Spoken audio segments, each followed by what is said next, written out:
boxing world is on the edge of its seats as we approach a monumental event scheduled for August 16, 2025, at 6 p.m. Pacific Standard Time in the electrifying city of Las Vegas, Nevada.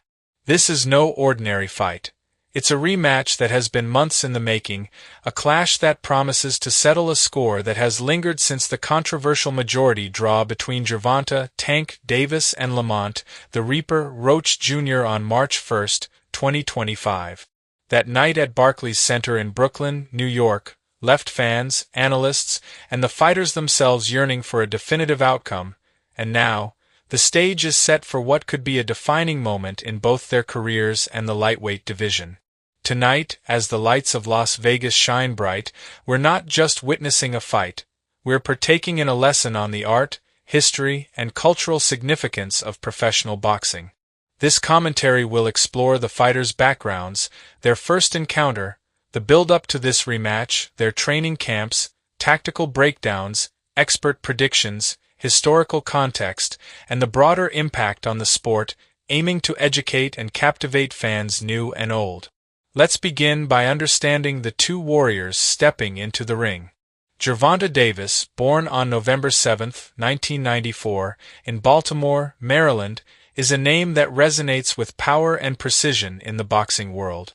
As of May 2025, his professional record stands at an impressive 30 wins, 0 losses, and 1 draw, with 28 of those victories coming by way of knockout, a staggering 93% knockout ratio.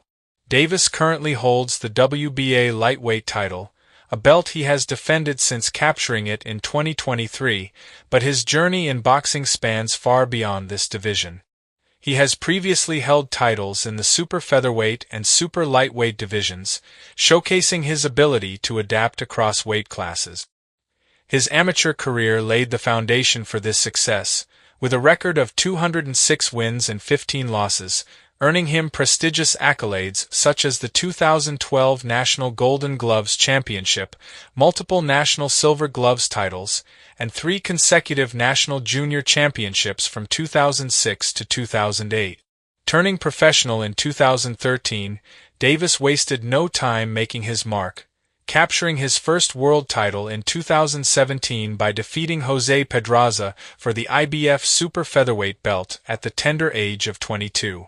Since then, he has delivered highlight reel knockouts against the likes of Ryan Garcia, Leo Santa Cruz, and Frank Martin, cementing his status as a knockout artist. But Davis is more than just power. His southpaw stance, technical skill, and defensive prowess make him a complete fighter.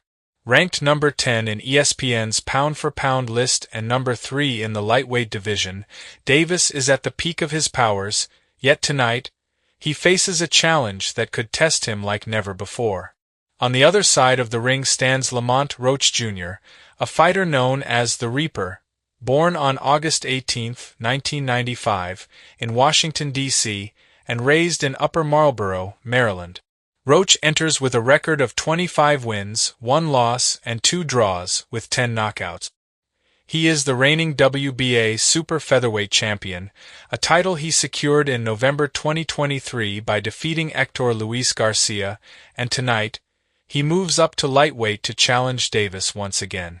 Roach's amateur career was equally impressive, with a record of 125 wins and 15 losses, earning him gold medals at the National Golden Gloves and USA Boxing Youth National Championships in 2013.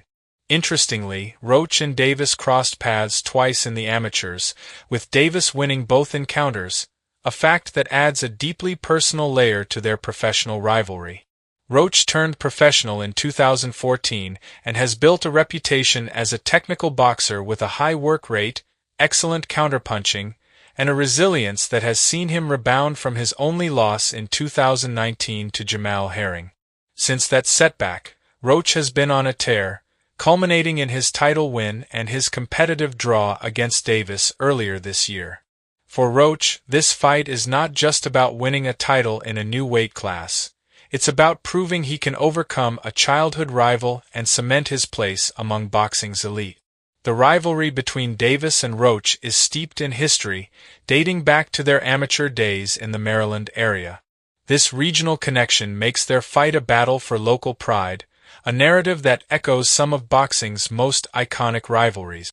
Think of Muhammad Ali and Joe Frazier, whose three epic battles in the 1970s captivated the world, or Sugar Ray Leonard and Thomas Hearns, whose 1981 welterweight clash is still studied by boxing purists. Like those legends, Davis and Roach bring a personal stake to the ring, elevating the intensity of their encounters. The lightweight division itself has a rich legacy, with greats like Roberto Duran, who dominated in the 1970s, Pernell Whitaker, whose defensive mastery defined the 1990s, and more recently, Floyd Mayweather Jr., who began his ascent in this weight class. Davis and Roach are now adding their chapter to this storied history, and their first fight has already sparked debates about scoring, officiating, and the nuances of professional boxing. Tonight's rematch, scheduled for 6 p.m. Pacific Standard Time, could be a pivotal moment, potentially shaping the division's future and influencing how future generations view these fighters.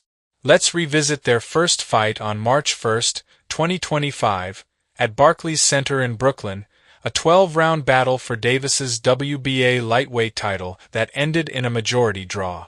The official scorecards were 115 to 113 in favor of Davis by one judge, with the other two scoring it 114 to 114, a result that left the crowd buzzing with mixed emotions.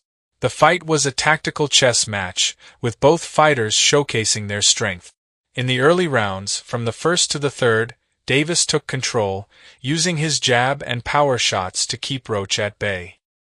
His southpaw stance and quick hands allowed him to land clean shots, while Roach absorbed the pressure and began to find his rhythm with counters. By the fourth round, Roach landed a straight right that visibly wobbled Davis, a moment that showed he could hurt the champion, shifting the momentum slightly in his favor. Rounds 5 through 8 saw a back-and-forth battle, with Davis landing harder shots and Roach outworking him in volume, particularly with his jab. The ninth round became the focal point of controversy. Davis took a knee, claiming that hair grease from Roach had gotten into his eyes, impairing his vision. The referee did not rule it as a knockdown, a decision that many believed cost Roach the fight. In boxing, a knockdown typically results in a 10-8 round for the fighter who scores it, and had this been scored as such, Roach might have edged out the victory. The incident sparked debates about officiating in boxing, a sport where subjective judging can often lead to controversy. For those new to the sport, understanding the scoring system is crucial. Each round is scored on a 10-point must system, where the winner of the round typically gets 10 points, and the loser gets 9 or fewer, depending on the round's dominance or if a knockdown occurs.